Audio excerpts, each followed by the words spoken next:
میرا شوہر اندھا تھا۔ جب وہ ہم بستری کرنے لگتا تو میں اپنی نوکرانی کو برہنہ کر کے اس کے آگے کر دیتی اور خود سائڈ پر بیٹھ کر دیکھا کرتی۔ ایک مرتبہ شوہر کا آدھا میرا غصے کی شدت سے بہت برا حال ہو رہا تھا۔ سمجھ نہیں آ رہا تھا کہاں جاؤں، کیا کروں۔ گھر والوں نے بھی میرے ساتھ بہت زیادتی کی تھی۔ محض پیسے کے لیے اندھے شخص کے ساتھ بیاہ دیا تھا۔ یہ کیسا انسان جو اپنی مرضی سے دنیا کو دیکھ بھی نہیں سکتا، کہیں پہ اکیلے آ جا نہیں سکتا، اسے میرا ہمسفر بنا دیا تھا۔ انہیں تو اس چیز کا فائدہ ہو گیا تھا، انہیں ضرورت کو پورا کرنے کے پیسے مل گئے تھے، مگر میں کہاں جاتی؟ مجھے تو کوئی راستہ نظر نہیں آ رہا تھا۔ تبھی دروازے کے پاس کھٹ کھٹ کی آواز سنائی دی تھی۔ پھر دروازے کے اندر وہ آتا دکھائی دیا۔ اس کا وہ میل نرس بھی موجود تھا جو ہر وقت اس کے ساتھ رہتا تھا۔ وہ اسے کمرے میں بٹھا کر واپس چلا گیا اور جاتے جاتے مجھے کہنے لگا کہ اگر کسی بھی چیز کی ضرورت ہو، کوئی بھی مسئلہ ہو تو مجھے آواز دے کر بلا لیجیے گا، میں ساتھ والے کمرے میں ہوں۔ میں نے ہاں میں سر ہلا دیا اور میرا شوہر میرے پاس بیٹھ گیا اور اپنے ہاتھوں سے ٹٹول کر میرے ناخن دیکھنے لگا تھا۔ غصے کی ایک لہر میرے پورے وجود میں دوڑ گئی تھی۔ میں نے اس کا ہاتھ پیچھے جھٹک دیا تھا۔ اس کے چہرے پر حیرت کے تاثرات ابھرے۔ شاید وہ اس رد عمل کے لیے تیار نہیں تھا۔ وہ تو یہ سمجھ رہا تھا کہ میں غریب خاندان کی لڑکی ہوں جو اس کی دولت سے مرعوب ہو کر شادی کر رہی تھی۔ ایسے کیسے اس کو دھتکار سکتی تھی؟ میں ایک پل بھی اسے اپنے پاس برداشت نہیں کر پا رہی تھی۔ وہ مجھ سے چھوٹی چھوٹی باتیں کر رہا تھا، میری پسند ناپسند کے بارے میں پوچھ رہا تھا، مگر میں کچھ بھی سن ہی نہیں رہی تھی۔ میرا ذہن یہی تانے بانے بن رہا تھا کہ میں اس شخص سے کیسے جان چھڑواؤں۔ بار بار میری نگاہوں کے سامنے خالد کا چہرہ آ رہا تھا۔ تب بھی میرے ذہن میں یہ ایک آئیڈیا آیا اور میں اسے جلدی سے کہنے لگی کہ میں ابھی کپڑے بدل کر آتی ہوں، اتنے ہیوی کپڑوں کی وجہ سے میں تھک گئی ہوں، آپ اتنی دیر میں آرام کر لیں۔ اسے بستر پر لٹا کر میں ڈریسنگ روم میں کپڑے بدل کر باہر نکل آئی تھی۔ اب مجھے سمجھ ہی نہیں آ رہی تھی کہ میں اس ملازمہ کو کہاں پر ڈھونڈوں جو اس گھر میں مستقل رہتی تھی اور جس نے مجھے آتے ساتھ ہی اپنی مجبوریوں کی لمبی لمبی داستان سنائی تھی۔ اور اب میں سوچ رہی تھی کہ اس کی مجبوریوں کو کیوں نہ اپنے فائدے کے لیے استعمال کروں۔ میں لون سے باہر نکل آئی۔ سامنے ہی ایک طرف ملازموں کے کوارٹرز تھے، سامنے ہی چوکی دار تھا۔ وہ مجھے دیکھ کر حیران رہ گیا۔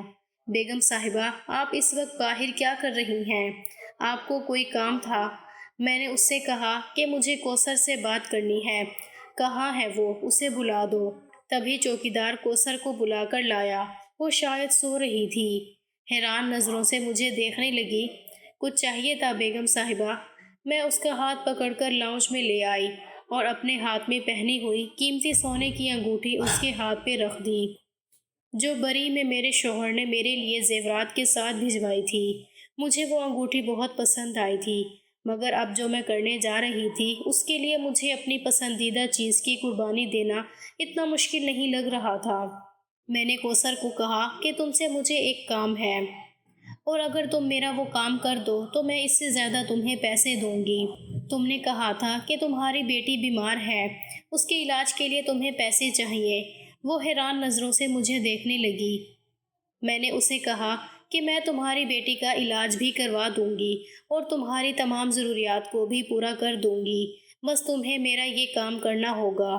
جب میں نے اسے یہ بات بتائی تو وہ ہکا بکا رہ گئی۔ پھر وہ کانوں کو ہاتھ لگانے لگی۔ میرے بندے کو اگر یہ پتہ چل گیا تو نہ جانے کیا ہوگا۔ بی بی جی آپ ایسا مت کریں۔ مگر میں نے اسے بازو سے پکڑ کر جھنجھوڑ دیا اور اسے کہنے لگی کہ میں پھر تم پر چوری کا الزام لگا کر تمہیں اس گھر سے باہر نکلوا دوں گی۔ وہ پھٹی پھٹی آنکھوں سے میرے چہرے کی طرف دیکھنے لگی۔ اس کے پاس کوئی چارہ نہیں رہا تھا کہ وہ میری بات مان لے۔ تبھی وہ سر جھکائے میرے ساتھ کمرے میں چلی گئی تھی۔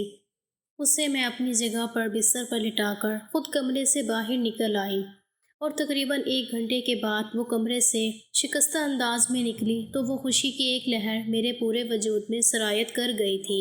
میں نے اس کا شکر ادا کیا اور وہ جھکی نظروں کے ساتھ وہاں سے چلی گئی۔ وہ غریب تھی مگر بے غیرت نہیں تھی۔ مجبوری کی وجہ سے اسے یہ کام کرنا پڑا تھا۔ میں جب کمرے میں آئی تو میرا شوہر سو رہا تھا۔ میں بھی ایک جگہ پر لیٹ گئی اور سوچنے لگی کہ بروقت میرے دماغ نے کام کر لیا، ورنہ اس شخص کو برداشت کرنا میرے لیے ممکن نہیں تھا۔ وہ مجھ سے بہت اچھے طریقے سے بات کرتا، میرا بہت خیال رکھتا، مجھ سے بہت محبت کرتا تھا، مگر اسے دیکھ کر یہ ایک نفرت کا احساس میرے پورے وجود میں چھا جاتا اور مجھے سخت ناگواری کا احساس ہونے لگتا تھا۔ میرا تو دوبارہ اپنے امی ابو سے بات کرنے کا دل ہی نہیں کر رہا تھا، جو کچھ انہوں نے میرے ساتھ کیا تھا۔ اس کے بعد میں واپس جانے پر تیار نہیں تھی۔ پھر ایک دن امی خود آ گئی اور روتے ہوئے مجھے گلے سے لگا لیا اور شکوہ کرنے لگی کہ تم اتنے دن سے ایک بار بھی ملنے کے لیے نہیں آئی۔ امی کی بات سن کر میرا دل پھر سے پسیج گیا تھا۔ تبھی میرا شوہر بھی کہنے لگا کہ تم ان کے ساتھ کچھ دن کے لیے چلی جاؤ۔ یوں میں دل سے امی کے ساتھ رہنے کے لیے آ گئی تھی۔ اور پھر ایک دن میری خالد سے ملاقات ہوئی تھی۔ اس کو دیکھ کر پرانی محبت بیدار ہو گئی۔ اس نے بھی ایک شکوہ کناں نظر مجھ پر ڈالی اور دوبارہ سے اپنے کام میں مصروف ہو گیا تھا۔ وہ اس وقت چھت پر پتنگ اڑا رہا تھا۔ کافی دیر تک میں نے اسے نظر انداز کرنے کی کوشش کی، مگر جب خود پر قابو نہ پا سکی تو بالآخر میں دل کے ہاتھوں مجبور ہو کر اس سے مخاطب ہو بیٹھی تھی۔ اور پھر اس کی شکوہ بھری باتیں سن کر مجھے اندازہ ہو گیا تھا کہ وہ بہت دکھی ہے۔ اس سے زیادہ تو میں دکھی تھی۔ اس سب میں میرا کوئی قصور نہیں تھا۔ اس کے چہرے کی طرف دیکھتے ہوئے میرے ذہن میں وہ گھناؤنا خیال آیا اور میں سوچنے لگی کہ اس خیال کو پایۂ تکمیل تک کیسے پہنچاؤں۔ گھر آنے کے بعد میں نے اپنے منصوبے پر عمل درآمد کرنا شروع کر دیا تھا۔ وہ ملازمہ اپنی مجبوری کی وجہ سے میری بات ماننے پر مجبور تھی۔ اس کی طرف سے تو مجھے اطمینان تھا کہ وہ یہ بات کسی کو نہیں بتا سکتی تھی۔ دوسری طرف ابرار تھا، جو میرے شوہر کا چمچہ تھا، اس کا بہت زیادہ مخلص تھا، ہر بات اسے بتاتا تھا۔ اسے راستے سے ہٹانے کے لیے پھر میں نے یہ منصوبہ بنایا۔ آدھی رات کو فون کر کے میں نے اسے کمرے میں یہ کہہ کر بلایا کہ میرے شوہر کی طبیعت خراب ہے۔ وہ فوراً سے کمرے میں آ گیا۔ تب میں چیخنے لگی، شور مچانے لگی۔ میرا شوہر بھی ہڑبڑا کر اٹھ بیٹھا اور جب مجھ سے رونے کا سبب پوچھا تو میں اسے کہنے لگی کہ تمہارے سیکرٹری نے میرے ساتھ بدتمیزی کرنے کی کوشش کی ہے۔ ابرار یہ سن کر پریشان ہو گیا تھا۔ اس نے اپنی صفائی دینے کی بہت کوشش کی، مگر میرے شوہر نے وہی سنا جو میں نے اسے سنایا تھا اور وہی دیکھا جو میں اسے دکھا رہی تھی، اور اس نے بھی ابرار کو نوکری سے نکال دیا تھا۔ ابرار نے بے گناہی ثابت کرنے کی بہت کوشش کی، مگر اسے بالکل بھی اس میں کامیابی حاصل نہیں ہوئی تھی۔ اور اب سوچے سمجھے منصوبے کے تحت میں نے اپنے شوہر کو کہا کہ میرا دور کا کزن ہے، ویسے بھی اسے نوکری کی تلاش ہے اور وہ آپ کے ساتھ رہے گا، آپ کا خیال بھی رکھے گا۔ یہ سن کر میرا شوہر کہنے لگا کہ اگر تم ایسا کہہ رہی ہو تو صحیح ہوگا، ویسے بھی تم سے زیادہ میرے ساتھ اور کون مخلص ہو سکتا ہے۔ ان کی بات سن کر ایک پل کو میں شرمندگی کی گہرائیوں میں ڈوب گئی تھی کہ میں ان کے ساتھ کیا کر رہی تھی اور ان کے میرے بارے میں ایسے جذبات تھے، مگر میں نے اپنے جذبات کو سلا دیا تھا اور پھر میں نے خالد کو گھر میں رکھ لیا تھا، اسے ابرار کی جگہ دے دی تھی اور وہ بھی میری وجہ سے یہ کام کرنے پر تیار ہو گیا تھا۔ ویسے بھی اتنا بڑا گھر تھا، یہاں پر وہ آرام سے رہ رہا تھا، اسے کسی چیز کی کوئی کمی نہیں تھی اور یہاں پر اسے میری قربت بھی میسر تھی۔ ہم دونوں ہی بہت خوش تھے، کامیابی سے کھیل کھیل رہے تھے۔ میں اپنی ملازمہ کو اپنے کمرے میں بلا لیتی تھی اور خود خالد کے کمرے میں چلی جاتی تھی۔ سب کچھ میری مرضی کے مطابق ہو رہا تھا۔ ایک دن میرا شوہر کہنے لگا کہ میں کام کے سلسلے میں ملک سے باہر جانا چاہتا ہوں۔ یہ سن کر میں بوکھلا گئی تھی کہ اگر وہ ملک سے باہر جائیں گے تو خالد بھی ان کے ساتھ جائے گا اور خالد کے بغیر میں کیسے رہ سکتی ہوں۔ تبھی باتوں باتوں میں نے ان سے پوچھا کہ آپ اپنے ساتھ کس کو لے کر جائیں گے؟ آپ کا خیال رکھنے کے لیے بھی کوئی ہونا چاہیے۔ وہ کہنے لگا کہ میرے ساتھ میرا دوست جا رہا ہے، وہ میرا خیال رکھے گا۔ ان کی بات سن کر میں مطمئن ہو گئی۔ مجھے بھلا اس بات پر کیا اعتراض ہو سکتا تھا؟ وہ پھر ملک سے باہر چلے گئے تھے۔ یہ ایک مہینہ میں نے بہت بھرپور انداز میں گزارا تھا۔ اپنے شوہر کے پیسے کا استعمال کرتے ہوئے میں خالد کے ساتھ عیش کر رہی تھی۔ پورے پاکستان میں وہ جگہیں جہاں پر میں ویسے جانے کا تصور بھی نہیں کر سکتی تھی، ان سب جگہوں پر نہ صرف ہم دونوں گھومنے کے لیے گئے تھے بلکہ ہم دونوں نے بہت زیادہ انجوائے کیا تھا۔ زندگی میں آنے والے یہ لمحات ہم لوگوں نے بھرپور طریقے سے گزارے تھے۔ ہم دونوں ہی بہت خوش تھے۔ اور پھر 1 مہینے کے بعد جب میرے شوہر گھر آ گئے تو وہ پہلے سے بدلے ہوئے لگ رہے تھے۔ انہوں نے مجھ سے نارمل انداز میں ہی بات کی تھی، مگر پھر بھی ان کا لہجہ بدلا ہوا تھا۔ دیکھنے میں بھی وہ پہلے سے زیادہ صحت مند ہو گئے تھے۔ ان کے چہرے پر بھی سنجیدگی طاری تھی۔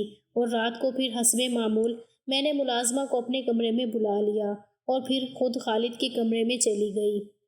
مجھے اس کے کمرے میں گئے ہوئے تھوڑی ہی دیر گزری تھی جب ایک دم دروازہ کھلا اور کمرے کی لائٹ آن ہو گئی، اور جب میں نے پیچھے مڑ کر دیکھا تو میں نے جب آنکھیں کھولیں تو گھر میں غربت کا ماحول دیکھا تھا۔ ساری زندگی میں نے ہر چیز کے لیے ترستے ہوئے گزاری تھی۔ گھر میں امی ابو کے علاوہ ہم 5 بہن بھائی تھے۔ میں بہنوں میں سب سے بڑی تھی۔ یوں گھر کے کام کاج کی ذمہ داریاں مجھ پر ہی تھیں۔ باقی بہن بھائیوں کو چھوٹا ہونے کی وجہ سے پھر بھی رعایت مل جایا کرتی تھی۔ امی کا عتاب کا نشانہ بھی میں ہی زیادہ تر بنا کرتی تھی۔ امی کو بھی میری حرکتوں پر کافی زیادہ اعتراض رہتا تھا۔ انہیں میری سہیلیوں کے گھر آنے جانے پر، زیادہ وقت چھت پر گزارنے پر، غرض یہ کہ بہت ساری باتوں پر اعتراض تھا جنہیں میں ایک کان سے سن کر دوسرے کان سے نکال دیا کرتی تھی۔ مجھے ایسا لگتا تھا جیسے اماں ہم بہن بھائیوں سے محبت نہیں کرتی، انہوں نے بس دنیا میں لانے کی ذمہ داری ہی نبھائی ہے۔ میں ایسا صرف سوچ سکتی تھی، اماں کے سامنے ایسا کہہ نہیں سکتی تھی کیونکہ وہ چپل اتار کر مارتے ہوئے دیر نہیں لگاتی تھی۔ کمانے والے صرف ابا ہی تھے، دونوں بھائی بہن چھوٹے تھے۔ ایسے میں گھر میں زیادہ تر دال سبزی ہی پکتی تھی۔ کبھی کبھی تو گھر میں فاقے کی نوبت بھی آ جاتی تھی۔ ہمیں اچھا کھانا شاید مہینوں بعد ہی نصیب ہوتا تھا۔ خالد میری زندگی میں بہار کی مانند آیا تھا۔ وہ لوگ پہلے ہی اس محلے میں آ کر آباد ہوئے تھے۔ یہ گھر انہوں نے کرائے پر لیا ہوا تھا اور وہ ہم سے بھی زیادہ گئے گزرے تھے۔ ہمیں یہ فائدہ تھا کہ کچا پکا ہی صحیح مگر گھر ہمارا اپنا تھا۔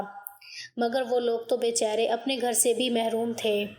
وہ سارا دن یہاں وہاں دوستوں کے ساتھ گھومتا رہتا تھا۔ ہم دونوں ہی ایک دوسرے کو پسند کرتے تھے، شادی کرنا چاہتے تھے۔ جب خالد نے میرے لیے رشتہ بھجوایا تو اماں ابا نے یہ کہہ کر رشتہ اسی وقت مسترد کر دیا کہ لڑکے کا چال چلن ٹھیک نہیں ہے اور نہ ہی وہ کوئی نوکری کرتا ہے۔ ایسے بیاہنے کا کیا فائدہ جو بیٹی ہر دوسرے تیسرے دن رو کر مائکے کی دہلیز پر آتی رہے۔ اماں کی یہ بات کافی حد تک معقول تھی، مگر میں پھر بھی اپنے فیصلے سے پیچھے ہٹنے کو تیار نہیں تھی۔ میں نے جب اس بات پر احتجاج کیا تو اماں نے میری بہت ہی زیادہ پٹائی کی تھی، اور اماں سے مار کھانے کے باوجود بھی میں اپنی بات سے پیچھے نہیں ہٹ رہی تھی۔ انہی دنوں ابا اماں کے ساتھ نہ جانے کیا سرگوشیاں کرتے رہتے تھے، اور مجھے ایسا لگ رہا تھا جیسے وہ لوگ میرے بارے میں کوئی کھچڑی پکا رہے تھے۔ مگر میں یہ بھی جانتی تھی کہ میری مرضی کے بغیر وہ کچھ بھی نہیں کر سکتے، کیونکہ وہ جانتے تھے کہ میں کافی زیادہ اٹھری لڑکی ہوں۔ تبھی ایک دن اماں نے مجھے کہا کہ ابا نے میرا رشتہ اپنے باس کے ساتھ طے کر دیا ہے۔ یہ بات سن کر میں ہکا بکا رہ گئی۔ ایسے بھلا کیسے ہو سکتا ہے؟ آپ لوگ میری مرضی جانے بغیر میرا رشتہ کیسے طے کر سکتے ہیں، جبکہ آپ جانتے بھی ہیں کہ میں کس کے ساتھ شادی کرنا چاہتی ہوں؟ اماں نے میری بات سن کر سر پیٹ لیا اور کہنے لگی کہ وہ نکھٹو، وہ 10 روپے بھی نہیں کماتا، وہ تمہیں کہاں سے کھلائے گا، وہ تمہاری ضرورت کیسے پوری کرے گا؟ اماں کی بات سن کر میں چپ ہو گئی تھی۔ اب تو ابا بھی اس رشتے کے حامی تھے۔ اماں کی نسبت ابا سے میں بہت ڈرتی تھی، اور ان کے سامنے تو میں ایسی بات کرنے کے بارے میں سوچ بھی نہیں سکتی تھی۔ ابا کو گردوں کا مسئلہ تھا، انہیں پچھلے کئی سالوں سے شوگر کی بیماری تھی، اور جب انہوں نے میرا رشتہ طے کر دیا تو انہیں ان کے باس نے بہت مالی مدد بھی کی تھی، جس کے بارے میں مجھے بہت بعد میں اندازہ ہوا تھا۔ اور پھر جب شادی سے پہلے ہی میرے لیے قیمتی زیورات اور ڈھیروں ڈھیر کپڑے آئے تو یہ دیکھ کر کچھ پل کے لیے میں بھی وقتی طور پر بہل گئی تھی، اور پھر شادی کی تیاریاں کرنے لگی تھی۔ جب مجھے اماں نے شادی والے دن یہ بتایا کہ میرا ہونے والا شوہر اندھا تھا، اسے نظر نہیں آتا، تو یہ سن کر میں نے ایک جھٹکے سے سر اٹھایا تھا۔ اماں، آپ لوگوں نے میری زندگی برباد کر دی۔ آخر آپ لوگوں نے کیا سوچ کر اس شخص سے میری شادی کی ہے؟ میری حالت دیکھ کر اماں گڑبڑا گئیں اور کہنے لگیں، ارے تو کیا ہوا، لڑکا بہت امیر ہے، پیسوں میں کھیلے گی تو، اور تمہارے ابا کہہ رہے تھے کہ اس کا علاج ممکن ہے، کچھ ٹائم پہلے ہی ایکسیڈنٹ سے اس کی نظر چلی گئی ہے، اور یہ بھی ہو سکتا ہے کہ وہ آپریشن کروا لے تو اس کی نظر واپس آ جائے، تم فکر کیوں کرتی ہو؟ اماں کی بات سن کر میں چپ ہو گئی۔ اس شخص کے لیے بے انتہا نفرت پیدا ہو گئی تھی اور اسی نفرت نے مجھے بغاوت کرنے پر اکسایا اور میں نفرت کی آگ میں گناہ کی طرف چلی گئی، جس نے اپنے پیسے کے بل بوتے پر معذوری ہونے کے باوجود بھی مجھے خرید لیا تھا اور مجھے میری محبت سے دور کر دیا تھا۔ میں دل میں بے تحاشا نفرت اور بدگمانیاں لے کر اس کے گھر میں آئی تھی۔ اسے اپنے روبرو دیکھ کر بھی میرے دل سے اس کے لیے یہ نفرت کم نہیں ہوئی تھی، بلکہ میں تو اس کمزوری سے فائدہ اٹھانے کا سوچ رہی تھی اور بالآخر میں اپنے مقصد میں کامیاب ہو ہی گئی تھی۔ بلکہ یہ ایک طرح سے تو میں اس گھر میں خوش تھی۔ ایک تو مجھے اس کی قربت بھی برداشت نہیں کرنی پڑتی تھی اور دوسرا میرا محبوب بھی ہر وقت میرے پاس رہتا تھا اور میں پیسے میں بھی کھیل رہی تھی۔ ہر آسائش مجھے میسر تھی۔ اب جب ہم دونوں ساری دنیا سے بے خبر ہو کر ایک دوسرے میں مدہوش تھے تو کمرے کی لائٹ آن ہونے پر ہم دونوں ہڑبڑا کر اٹھ بیٹھے۔ دروازے کے بیچوں بیچ میں میرا شوہر کھڑا تھا۔ وہ بالکل سامنے دیکھ رہا تھا۔ اسے دیکھ کر ایک پل کو میری سانس رک گئی، مگر اس کے اندھا ہونے کا سوچ کر میری سانس بحال ہوئی تھی۔ کافی دیر تک وہ وہیں پر کھڑا رہا۔ اسے دیکھ کر ہم لوگ پھر سے ایک دوسرے میں مصروف ہو گئے تھے۔ وہ دروازہ بند کر کے وہاں سے چلا گیا تھا۔ اپنے شوہر کی یہ کمزوری میرے لیے بہت فائدہ مند ثابت ہوئی تھی۔ اور اگلے دن جب میں صبح ناشتہ کرنے کے لیے ٹیبل پر آئی تو یہ دیکھ کر میں ہکا بکا رہ گئی۔ سامنے ٹیبل پر میرا شوہر بیٹھا ہوا تھا اور حیران کن بات یہ تھی کہ اس کے ہاتھوں میں ایک اخبار تھا۔ آنکھوں پہ گلاس ٹکائے وہ اخبار پڑھنے میں مصروف تھا۔ میں نے اور خالد نے حیران و پریشان نظر ایک دوسرے پر ڈالی کہ تبھی میرے شوہر نے مجھ پر ایک بھرپور نظر ڈالی اور کہنے لگے کہ میں تمہیں یہ خوشخبری سنانا بھول گیا تھا کہ میں باہر اپنی آنکھوں کا آپریشن کروانے کے لیے گیا تھا اور میری نظر واپس آ گئی ہے۔ اس کی بات سن کر میرا اوپر کا سانس اوپر، نیچے کا سانس نیچے ہی رہ گیا تھا۔ اس کا مطلب تھا کہ رات جو کچھ بھی ہوا تھا اس نے دیکھ لیا تھا۔ اس پر میری حقیقت کھل گئی تھی۔ میرے چہرے کے تاثرات دیکھ کر وہ زخمی سے انداز میں مسکرایا اور کہنے لگا کہ میں نے تم پر اعتبار کیا تھا، تم سے سچی محبت کی تھی۔ جب تم نے ابرار پر الزام لگایا تھا تو میں تب ہی چونک گیا تھا اور پھر آفس میں جانے کے بعد میں نے ابرار کو اپنے آفس میں بلایا تو ہچکچاتے ہوئے اس نے مجھے بتایا کہ تم جھوٹ بول رہی ہو، اس پر الزام لگا رہی ہو، اس سب میں نہ جانے تمہارا کیا مقصد ہے، اور تبھی میں تمہاری حقیقت خود جاننا چاہتا تھا۔ میں کسی اور کے منہ سے تمہارے بارے میں کچھ بھی سننا نہیں چاہتا تھا اور مجھے یہ بھی خبر نہیں تھی کہ وہ سچ کہہ رہا ہے یا جھوٹ کہہ رہا ہے۔ میں آپریشن کروا کر واپس آیا تو تم نے جب ملازمہ کو میرے کمرے میں بھیجا تو میں ٹھٹک گیا تھا۔ ملازمہ بھی مجھے اندھا سمجھ رہی تھی، مگر جب میں نے اس سے بات کی اور اس سے یہ سب پوچھا تو وہ پہلے تو ڈر گئی اور پھر روتے ہوئے کہنے لگی کہ میں مجبور تھی، میں نے جو کچھ بھی کیا مجبوری کی وجہ سے کیا۔ اس کی بات سن کر غصے کی ایک لہر میری رگوں میں سرایت کر گئی تھی۔ تبھی میں اپنا شک دور کرنے کے لیے اس کمرے میں آیا تو مجھے اندازہ ہو گیا کہ تم یہ سب کچھ کیوں کر رہی تھی۔ اس نے میرے ہاتھ میں ایک خاکی رنگ کا لفافہ دیا اور کہنے لگا کہ اس میں تمہاری طلاق کے کاغذات ہیں، میں نے تمہیں اپنے رشتے سے آزاد کر دیا ہے۔ میں نے بے یقینی سے نظر اس پر ڈالی تھی۔ اس نے تو مجھے معافی مانگنے کا موقع بھی نہیں دیا تھا اور فیصلہ سنا دیا۔ تبھی اس نے ایک اور فائل میرے حوالے کی اور کہنے لگا کہ ایک چھوٹا سا اپارٹمنٹ میں نے تمہارے نام خریدا تھا، چونکہ یہ تمہارا تحفہ تھا، تمہارے لیے خریدا تھا، تو یہ میں تمہارے ہاتھ میں ہی دینا چاہتا ہوں۔ اب تم جو چاہے اس کا کرو اور مبارک ہو، اب تم آزاد ہو اپنی مرضی سے اپنی زندگی گزارنے کے لیے۔